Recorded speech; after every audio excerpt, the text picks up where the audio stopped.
When Nietzsche announced the death of God, he formulated another proposition. He said that we may have to become gods merely to atone for the sin of deicide. And so he believed that the overman, the superman, would be someone who, through the power of his own will, set his own values. Now, I spent a lot of time reading Carl Jung, in relationship to Nietzsche.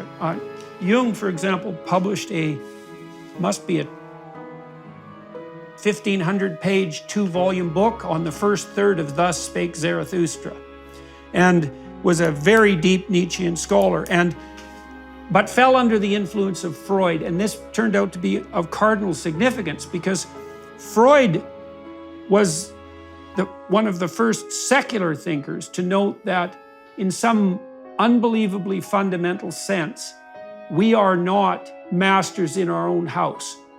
There are sub-personalities within us, there are complexes within us, there are angels and demons within us. That's another way of thinking about it. And they pull us this way and that, sometimes independent of our will and often contrary to our will.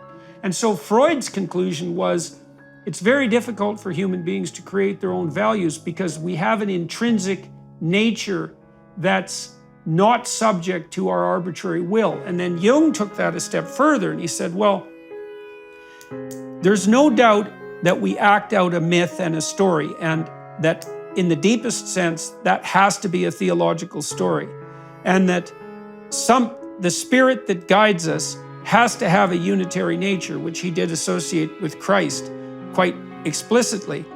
And it's a vicious rejoinder to the Nietzschean presumption that we can create and impose our own values. For the psychoanalysts, those values, and I would say for the wise clinicians, those values have to be discovered, not self-generated and imposed. Plus, you just don't live long enough to do that. You're just not wise enough to generate a whole system of universally applicable values out of whole cloth in the span of your trivial life. And if you know you're doing that, then you reduce life to a game. You have created the meaning of life. Well, who is the creator? You? What gives you the right to do that? What gives you the power to do that? You did not create the universe. How can you write the laws of morality any more than you can write the laws of physics? Well, it's also, people find that shallow. You know, in my clinical work, I saw this time and time again. So if I was dealing with someone who was suffering, you know, maybe they had a tragedy in their own life, a medical tragedy or medical tragedy among members of their family, or maybe they had been subject to some really vicious, malevolent actors and they were despairing, they had to discover the values that would lift them out of that catastrophe. They couldn't impose them, and it's a real search. I think this is probably related to your work on prayer. It's a real search, and one of the things I used to counsel my clients about, and I also built a program called Self-Authoring that helps people do this, and this is associated with that biblical injunction in the New Testament to knock and have the door open, and to ask and to receive, and to seek and to find, is that you can have a dialogue, an interior dialogue that precedes something like this. And I think it's a prayer, which is, okay, I understand, because I'm reasonably mature, that there is a tragic and malevolent element to life, and it's deep enough to destabilize me and to upset my faith in existence itself. Is there a path that I could walk down that would be so rich and meaningful that I would find the challenge of dealing with the tragedy and malevolence ennobling and worthwhile? And then it's a search. You think, well, what would be of sufficient value to offer that possibility? And people find that they find it in love, they find it in family, they find it in friendship, they find it in sacrificial occupation, let's say, they find it in beauty. But these aren't created values, they're discovered values. And then you bring yourself into alignment with them.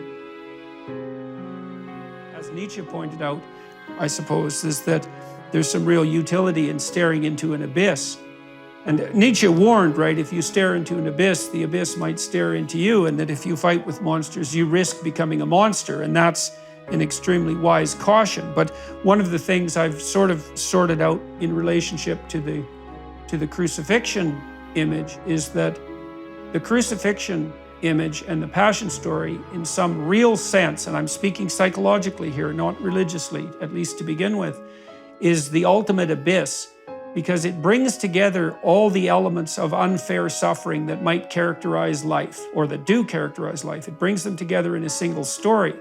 And then it makes the claim that if you gaze upon that image with sufficient intensity and duration, and perhaps faith, which you have to have in order to gaze upon it at all, is that what you end up seeing and contemplating is not death and hell, but the resurrection and the overcoming of death and hell.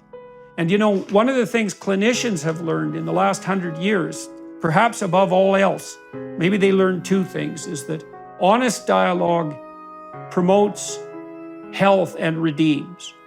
And that's the first thing. And the second thing is, if you face what disturbs you and forces you into paralysis and avoidance and tyranny, if you face that forthrightly and voluntarily, that will ennoble your character and help you grow. And so a lot of what a clinician does is take a fear that someone might have that's paralyzing them, and then break it down into small subsets, sort of like the brick in relationship to the cathedral, and then have people practice voluntary confrontation. And what inevitably happens is not that people get less afraid, but that they become braver and more competent.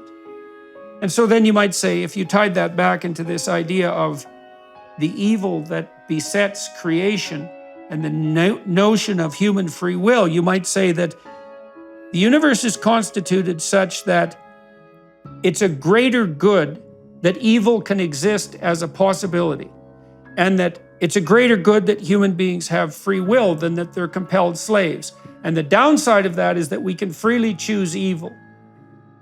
And then that accounts for the pervasive evil that characterizes human endeavor and the cosmos in some sense, but that a world without that possibility, because it would involve pure subjugation and no choice and no voluntary assent and no real destiny, a world without that would be a much lesser place. Because one of the things you can say is that it's possible that God left human beings something important to do.